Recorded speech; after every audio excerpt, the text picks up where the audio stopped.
जब अल्लाह के नबी दाऊद अलैहिस्सलाम के वारिस सुलेमान नबी हुए तो वो अल्लाह के दरबार में दुआ मांगने लगे कि ए अल्लाह मुझे वो मर्तबा अता फरमा जो मुझसे पहले ना किसी को मिला हो और ना ही मेरे बाद किसी को मिले। वो दौर एक अजीब दौर था। लोग जिन्नात काला जादू पे ज्यादा यकीन रखते थे। अल्लाह ने अपने नबी सुलेमान अलैहिस्सलाम के लिए चरंद परिंद हवा जिन्नात को मताहित कर दिया।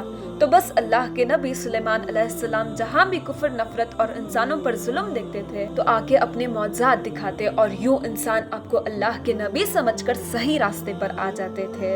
और अगर कोई जिन किसी इंसान के घरों पर हमला करता था, उसे नुकसान पहुंचाता था, तो आप उस जिन को जंजीरों में जकड़ते थे और आपका तख्त फिजा अपने कंधों पर उठाई फिरती थी। आप आसमानों पे परवास करते थे। तो वैसे ही आप आसमान पर परवास कर रहे थे, इतने में एक जिन आके उनसे कहने लगा, ए अल्लाह के नबी, जमीन पे बाबिल के पास जिन्नात का एक ग्रोह इंसानों पे जुल्म करता है और वहाँ के जिन इंसानों में हुलूल करते हैं और फिर इंसान को तकलीफ देके ये मनवाते हैं कि उनके पास गैब का इल्म है और यूँ इंसान भी सिरातुल मुस्तकीम से हट रहे हैं। जैसे ही अल्लाह के नबी ने इस बात को सुना, अपने तख्त को बाबुल की तरफ मोड़ते हैं और उस ग्रोह के पास आगे कहते हैं, ए तकब्बुर में रहने वाले अल्लाह से डरो।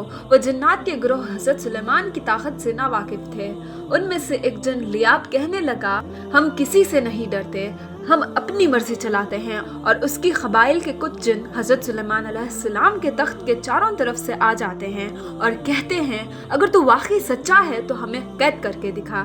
तो बस अल्लाह के नबी सुलेमान अलैहिस्सलाम जैसे ही अपनी असा उन जिन्नातों की तरफ करते हैं तो हवा और मिट्टी का एक अजीब तूफान उड़ता है और जमीन को चीर के लोहा निकलता है और जंजीरों में तबाही हो जाती है और वो जंजीरें हर उस जिन के गर्दनों पे आ पड़ती है और तमाम के तमाम जिन जमीन पोश हो जाते हैं। और अल्लाह के नबी सुलेमान के कदमों में गिरकर कहते हैं कि आप कौन हैं? फिर आप फरमाते हैं, मैं अल्लाह का नबी दाऊद का बेटा सुलेमान हूँ। अल्लाह ने मुझे इस जमीन पे अमन और सलामती के लिए मुंतखब किया है।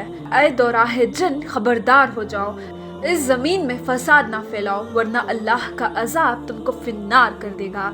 यूं वो सारे ग्रोह हज़रत सुलेमान की नबूवत और अल्लाह की रहदानियत तस्लीम करते हैं और फिर सबके सब अमन मोहब्बत और सुकून के साथ जिंदगी बसर करते हैं और वादा करते हैं कि कभी भी किसी भी इंसान को तकलीफ नहीं देंगे।